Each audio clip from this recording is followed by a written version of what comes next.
2013 წლის 1 იანვრიდან მოსახლეობისთვის ელექტროენერგია გაიაფდა 21-27%-ით. 2013 წლის 1 მარტს ბუნებრივი აირის მოხმარების საფასური შემცირდა 5 თეთრით. ტარიფების შემცირების შედეგად მოსახლეობამ ჯამში დაზოგა 100 მილიონ ლარზე მეტი.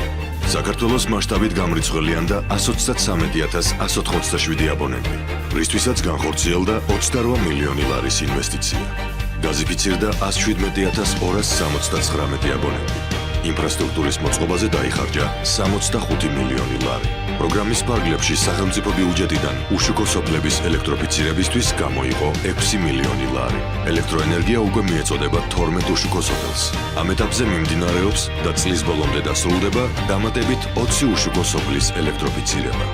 ოკუპირებული ტერიტორიების გამყოფი ხაზის მიმდებარე ყველა სოფლის გაზიფიცირებისთვის სახელმწიფო ბიუჯეტიდან გამოიყო 19 მილიონი ლარი.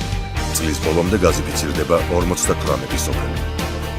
ექსპლუატაციაში შევიდა 6 ჰიდროელექტროსადგური, ჯამური დადგმული სიმძლავრით 135,7 მეგავატი. მთლიანი საინვესტიციო ღირებულება 185,3 მილიონი ამერიკული დოლარი.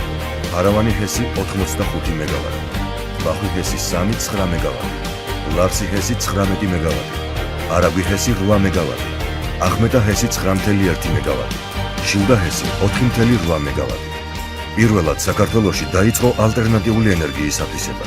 მიმდინარეობს 20 მეგავატის სიმძლავრის ქარის სადგურის პროექტირება გორში. საქართველოს ენერგეტიკის სამინისტრო, თქვენი ნათელი მომავლისთვის.